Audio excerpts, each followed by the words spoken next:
पूजा दीदी, शिरडी के बारे में मुझे कुछ बताओ। चलो। अरे दीदी, आप मुझे यहाँ का लेके आई? ये बाबा की पुरानी शिरडी है। अच्छा। तो ये क्या है? खंडोबा मंदिर है क्या? ये बाबा का खंडोबा मंदिर है। जब बाबा पहली बार चांद पाटिल के साथ बारात में आए थे ना, अच्छा। तो जब बारात रुकी थी और बाबा जब आए खंडोबा मंदिर पर, तो महासपति ने बोला था आओ साईं। आओ साईं। जी हाँ, ये तो ये खंडोबा मंदिर है और ये हमारे महासपति। और बाबा कुछ ऐसे दिखाई देते थे।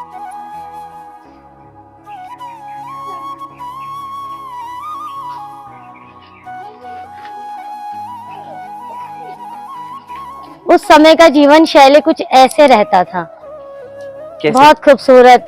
देखिए, ये बाई अपने घर में धान उछाल रही है, साफ कर रही है। ये ऐसे मुर्गे होते थे, ऐसे घर बने रहते थे।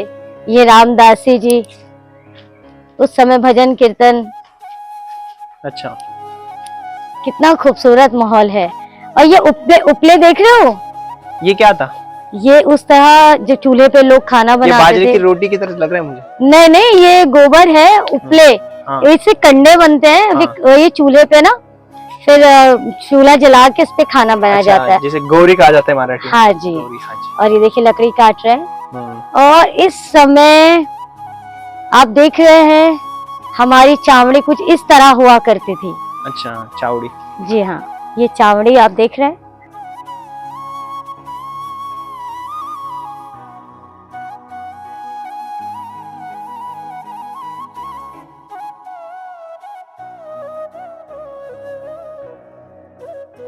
तो ये चावड़ी आप देख रहे हैं, एक दरवाजा एक खिड़की। आज जो चावड़ी आप देखते हैं शिरडी में, वहाँ पे 2 दरवाजे 2 खिड़की है। उस समय जो चावड़ी में एक दरवाजा एक खिड़की हुआ करता था। और नगर पंचायत के जो भी सलाह मशवरा होता था, जो भी डिस्कशन होता था, चावड़ी में होता था।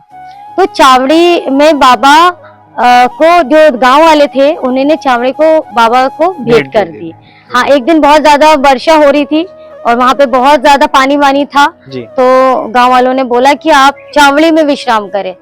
तो बड़े जद्दोजहद के बाद जब बहुत बाबा को मनाया गया, तो फिर उनको मतलब एक दिन, आज भी एक दिन बाबा चावड़ी में, मतलब उस टाइम में एक दिन चावड़ी में और एक दिन द्वारका माई में उस समय भी रहा करते थे। और आज भी वो क्रम चल रहा है। जी हाँ। और क्योंकि बहुत सारी डिटेल्स की बातें हैं। और चावड़ी में जो आज जो आप सेज आरती सुनते हैं, जो सेज आरती का शुरुआत जो थी 10 दिसंबर 1909 में की गई थी जी।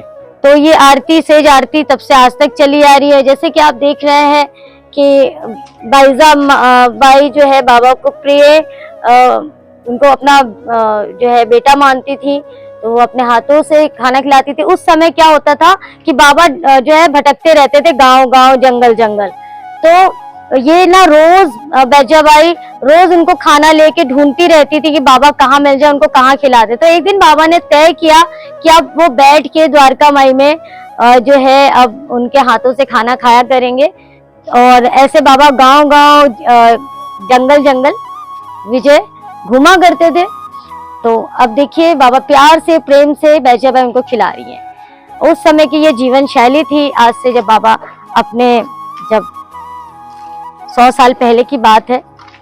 और ये जीवन शैली देख रहे हो, वो बच्ची जो है कुछ बना रही है। वो जो है ना, ये देखिए, ये जो महिलाएं हैं ये सिवैयां बना रहे हैं। बाबा की बहुत फेवरेट डिश थी ना सिवैयां।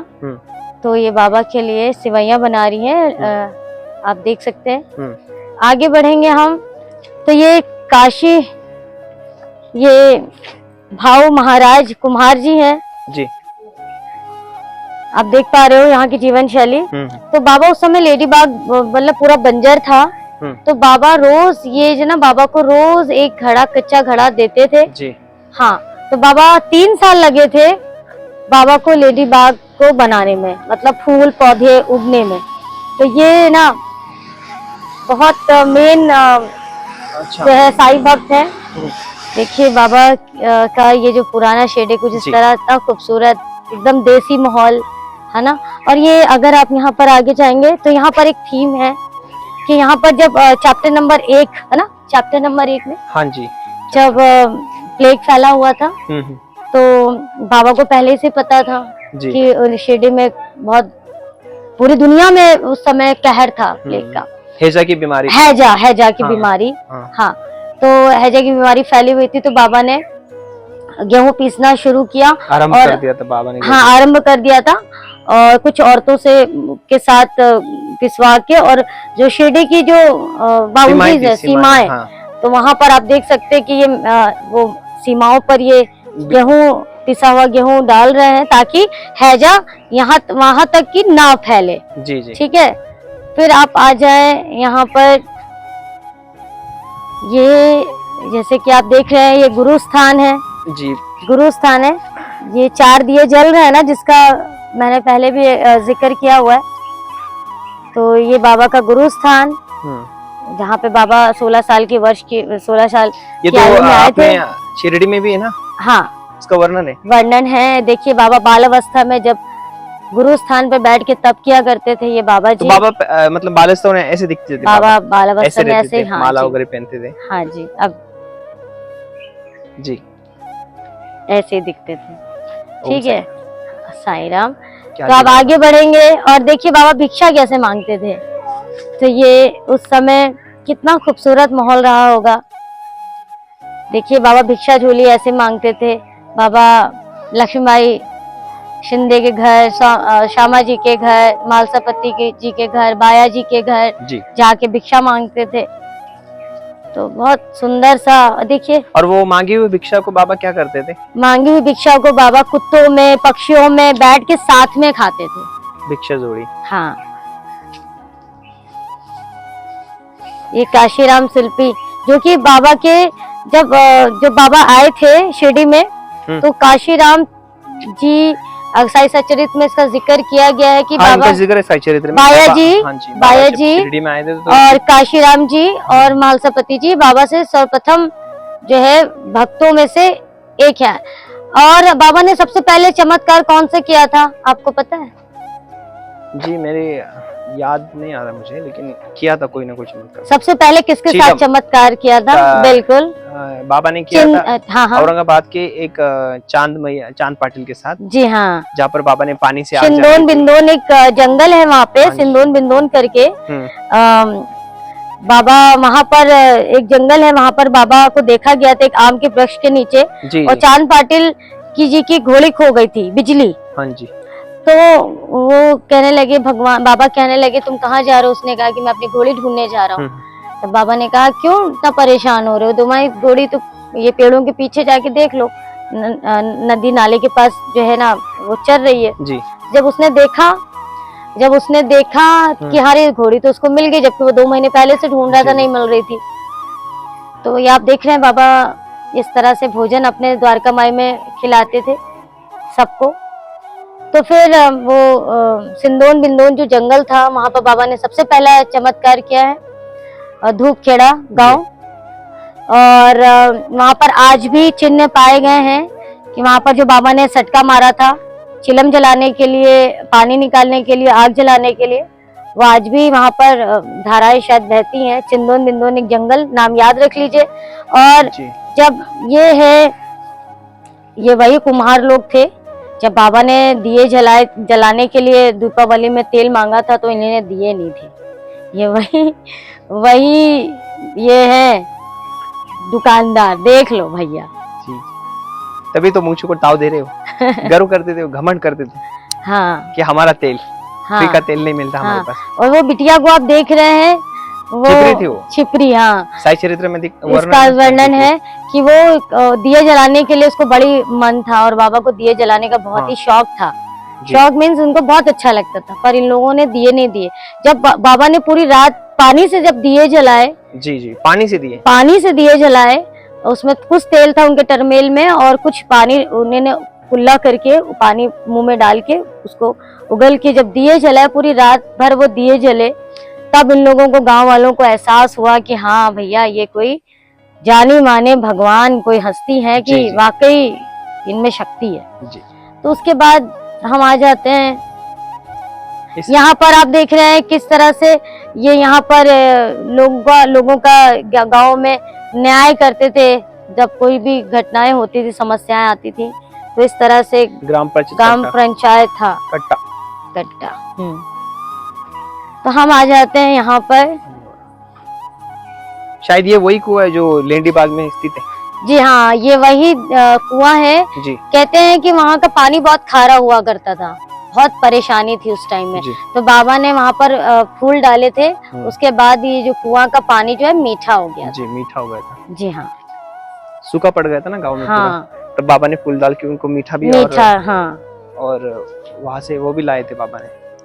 ये मोची का काम है शायद, है ना? हाँ जी, ये मोची का काम है। आज भी मोची लोग आज भी हैं, आज भी हम लोग के जूती चप्पल फटते हैं तो वहीं जाते हैं। तो ये काफी सालों से ये परंपरा चली आ रही है चप्पल जूते की है। ये देखिए, हाँ जी, यहाँ पर आइए ना। हाँ, ये बहुत विशेष कहानी है इसकी। लीला है जो मैंने पढ़ी थी साई सच्चरित में। दृष्ट हाँ, क्या पढ़ा था आपने, मुझे जरा संक्षेप में बताएं। मैंने पढ़ा था कि एक बार बाबा ऐसे द्वारका में बैठे थे और वहां से 3 किलोमीटर दूर कोई लोहार मतलब लोहार का काम कर रहा था और उसकी जो पत्नी थी उनको पता नहीं कुछ तो काम के लिए मार गए थे। उनके गोद में बच्चा था और लोहार ने आवाज दी थी तो वो उसको भूल गई कि मेरे गोद में बच्चा है और लोहार का काम हो रहा था। जैसे ही वो उठी, उसके गोद से वो बच्चा आग में गिर गया और बाबा ने इधर उधर वो आग में गिरा, इधर द्वारका माई में बाबा ने धुनी में आग डाल के मतलब हाथ डाल के जब उछाला हाथ तो वो बच्चे को बाहर निकाला, बाहर निकाला और बाबा का वो हाथ जो जला था वो जब बाबा ने समाधि ली तब तक उनके हाथों में वो जख्म था। जी जी। ये देखिए, ये भी एक लीला है।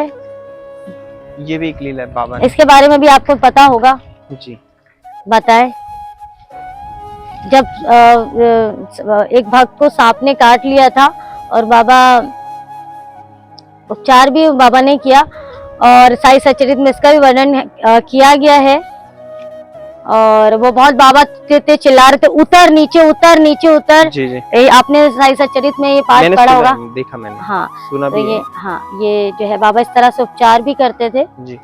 जी हाँ। कैसा लग रहा है फिलहाल, आप मुझे ये बताएं। मुझे बहुत अच्छा लग रहा है, आप मुझे ये कहा ले आई। मैं तो अभी तक मैं द्वारका माई के पास था तो ये और आपने मुझे पलक झपकते ही यहाँ पर ले आए। वाह, क्या एक्सपीरियंस बता रहे हो आप पूजा दीदी। सच में आप बहुत अच्छी बाबा की लीलाओं को बताती हो। मैं सोची आपको संक्षेप में बताऊं तो ये माधवराव देशपांडे जो कि बाबा कहते थे उनका 72 जन्मों का रिश्ता है जी। तो माधव देशपांडे जी, ऐसे उनको श्यामा कहा जाता था। हाँ जी। और बाबा के मतलब बाबा के आशीर्वाद से उन्होंने पढ़ाना शुरू किया था बच्चों को जी। हाँ, और अगर आप देखेंगे यहाँ पर तो बाबा की समाधि लेने के पूर्व बाद अब्दुल बाबा ने बहुत सेवा करी है यहाँ पर समाधि, बाबा की समाधि की जी। और हम आपको एक विशेष चीज भी दिखाएंगे बाबा का, जो सबसे जो बाबा का प्रचार प्रसार किया पूरे देश में। अच्छा, पूरे देश में वो थे दासगणु महाराज। दासगणु महाराज पुलिस में थे और बाबा के जैसे साई सच्चरित में आपने पढ़ा होगा कि जब वो बाबा को उन्होंने देखा था, पहले तो ये विरोध में थे, बाबा का विरोध में उस समय जो अंग्रेजी शासक थे और बाबा का बहुत उन्होंने मतलब विरोध किया। उसके बाद जब बाबा ने, जब दासगणु महाराज ने जब बाबा को पहली बार देखा, जैसे कि पिक्चरों में भी दिखाया है, शिरडी के साईं बाबा पिक्चर में भी मेंशन है कि दासगणु महाराज ने अपनी नौकरी छोड़ दी थी जी जी। और बाबा के परम भक्तों में से एक हैं। स्तवन मंजरी भी उन्हीं ने ही लिखी है, उन्होंने लिखी जी हाँ। तो ये देखिए, उन्होंने पूरी वेशभूषा जो वो किस तरह से रहते थे और बाबा के जब बाबा ने उनको जब उनको आशीर्वाद दिया, अपना शिष्य बनाया, तब देखिए दासगणु महाराज उन्होंने हर घर जाके, मुंबई जाके, देश में जाके बाबा की ख्याति फैलाई जी जी। आप अच्छे से समझ पा रहे हो? हाँ जी, मैं समझता हूँ, मैंने पढ़ा भी इसके बारे में, देखा भी मैंने। और आप तो दिखा रहे ना मुझे आप वो देख रहे होगे तख्ता, वो तख्ता बाबा के समय में था। वो तख्ता बाबा उस पे कब बैठते थे, कब उतरते थे, किसी को पता नहीं। किसी को पता नहीं। और वो चिंदियों से बंधा था, मतलब कि कपड़े की जो रस्सी होती है उससे बंधा था, कि उस पे बाबा का क्या चिंदियों का भार भी उठा नहीं सकता था। बट बाबा उस पे कब चढ़ते थे, कब उतरते थे, कुछ पता नहीं। तो जब बहुत भीड़ इकट्ठा होने लगी, तो बाबा ने मतलब कि गुस्से में उसको उतार के फेंक दिया, तोड़ दिया। अच्छा। और अगर आप यहाँ पर देखेंगे तो बाबा समाधि लेने से पूर्व, ये लक्ष्मीबाई सिंधे जी हैं, जिनको बाबा ने जो है आपने पिछले वीडियोस में आप देखेंगे भी कि उन्होंने 9 सिक्के दिए थे, 9 विधा भक्ति के अनुसार। तो आप देख रहे हैं ये बाबा का अंतिम सांसें ले रहे हैं। और बाबा ने उनको 9 कॉइन्स दिए थे, जो आज भी मंदिर के पास 1 मिनट की दूरी, द्वारका माई के 1 मिनट की दूरी पे लक्ष्मीबाई सिंधे जी का घर है, जहाँ पे 9 सिक्के आज भी विराजमान है।